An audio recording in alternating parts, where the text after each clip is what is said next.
She's so fine. Hell of her blows my mind. Hell of her lights my day.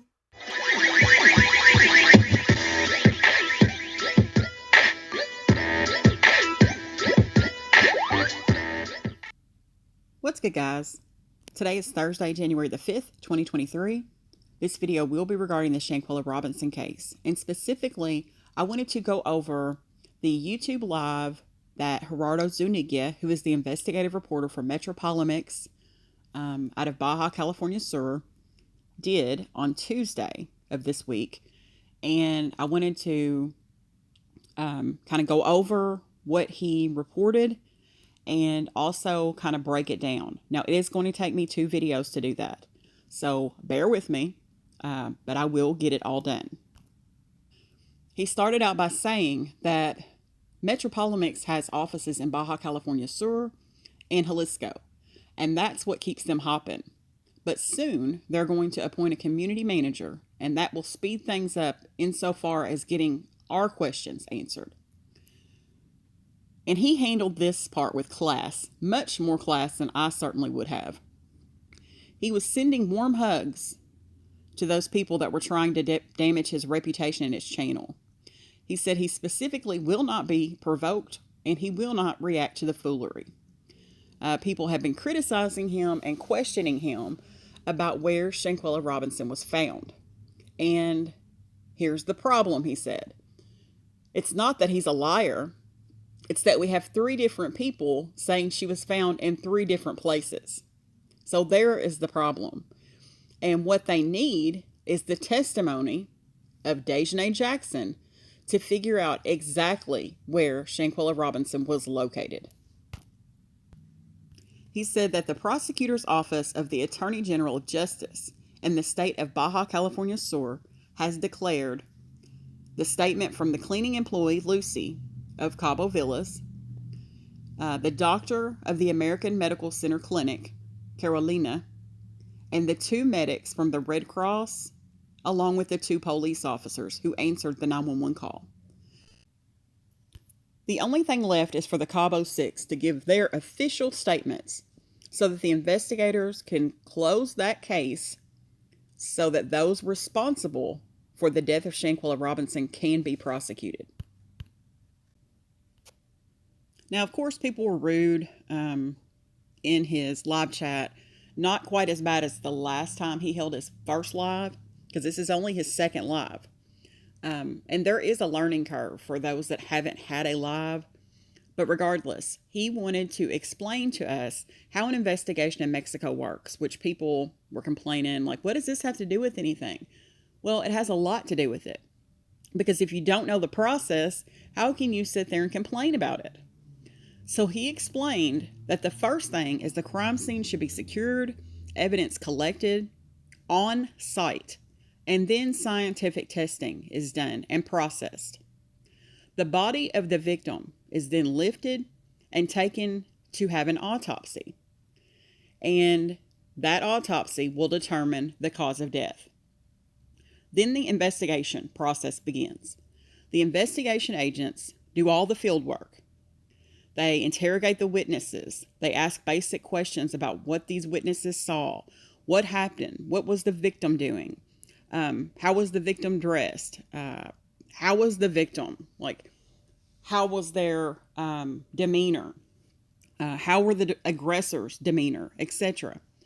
The agents are looking to seek additional evidence in this process, such as security cameras, obtaining phone call information. From that point, and from everything they gather at that point, they start to form a hypothesis, or hypotheses, plural, about what could have happened at the scene. That information is then reviewed, analyzed, and verified with the scientific evidence that they collected, and it's then that they start to discard these hypotheses about what they thought could have happened by using the scientific evidence and the other information that they gathered. Then the line of investigation begins. And that line of investigation, Gerardo Zuñiga said he can safely say is what will support the entire case, where more evidence and theories will surface. Currently, in the Shanquella Robinson case, this case is on the last stages of investigation. The prosecutor needs the statements of the Cabo Six to determine where Shanquella Robinson was found inside that villa. Right now, everything that they have is a hypothesis. The people who were in the room when the attack occurred will strengthen this case. He also said that we can all agree that Shanquella Robinson was beat to death. But that has to be strengthened by statements from the people that were inside of that room. He also said, "This is not my first rodeo." He is not wet behind the ears. He knows exactly what he's doing. And in fact, some of his investigative work has actually overthrown investigations by the actual prosecutor's office. For those that were actually watching that video, Lisa is part of Gerardo Zuñiga's team. And she is actually in the United States, but from Puerto Rico. And she's helping his team in Baja, California Sur. She is authorized to answer questions. Now, let's get into exactly what he had. He said 2 pieces of critical evidence were obtained in his investigation. One was what was said on the 911 call when the service of an ambulance was requested to provide medical attention to Shanquella Robinson. He went on to say, "Nobody is guilty until a judge finds them guilty." Gerardo obtained the report of the call allegedly from Wenter Donovan. Now, there were people in the chat saying, so play the call. He never said he had the call. That never came out of his mouth. That wasn't in the title of his video. His video was titled Unpublished Evidence About the 911 Call. It never said, hey, let's listen to the 911 call. That never was said. So that's frustrating when people, A, don't listen, and B, don't read. There was a lot of chatting going on, and sometimes I feel like if people would just stop and listen, you would get the information that you're asking. And I know it's hard because a lot of people love to chat on a live chat, but on something like that where we have a translator, it's extremely difficult. And I don't see how people multitask. And a lot of times they're really not, because he's telling us the information and people are asking the same question that he just answered. Now, what he said was the 911 call was made at 4:37 p.m. on October the 29th of 2022 by Wenter Donovan. And that call came from 333-690-898955. It was reported that a person had suffered a convulsion due to dehydration from alcohol ingestion. She, being Wenter Donovan, said that the person, who was Shanquella Robinson, had a dry mouth and skin. The 911 dispatch service helped at 4:42 p.m. Ambulance BCS 104, commanded by Medic Mavi, arrived at 5:19 p.m. The Red Cross reported that the person had suffered a heart attack. This incident was reported and registered as 10317, and it was reported as death from natural causes. That was before the video surfaced, the viral video. In the report obtained by Gerardo Zuñiga, a narrative developed about what actually happened at that moment. Now, I will tell you, for those that are not familiar, I did work for an ambulance billing company. So a typical ambulance narrative would be, arrived on scene to find, 25-year-old person with shortness of breath, administered O2 at 2 liters per minute, EKG, established IV, treated during transport. That would be a very basic narrative of what they did on that ambulance. Short and very sweet.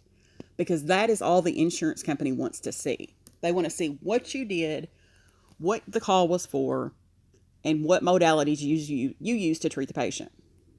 So, when supposedly Shanquella Robinson's body presented with a generalized tonic-clonic seizure that lasted less than a minute, her friend, and I use that word very lightly, Wenter Donovan, proceeded to call 911 to request an ambulance. According to this report, the first aid was rendered and there was reduced pulse and CPR was started. Now, according to this report, at 4:49 p.m., Dr. Carolina from the American Medical Center, who was first on the scene and caring for Shanquella Robinson, said she stopped feeling her pulse and began CPR maneuvers with the help of one of Shanquella Robinson's friends until this ambulance arrived. The report does not have the name of this alleged friend who assisted the doctor with CPR. When the Red Cross medics arrived, they continued CPR, making this a total of 14 attempts. They also applied 5 doses of adrenaline and did 6 unsuccessful AED shocks. According to the report, at this time, Shanquella Robinson no longer had papillary reflexes or pulse. And at 5:57, which is exactly what is in my timeline video, is when Dr. Carolina declared Shanquella Robinson deceased. After that declaration, a call was made to the Office of Public Ministry in the Attorney General's Office of Justice in Baja, California Sur to process the certificate of death. The perimeter was secured and collection of evidence began. The death was reported under investigation folder SJC/3063/2022/NUC. Okay, this is where I'm going to stop part 1 because it's gotten lengthy and I don't do lengthy videos. So part 2 will pick up where her body is being removed from the scene, and we will continue from there. So thanks for watching, guys. Check out the next video. Have a great night.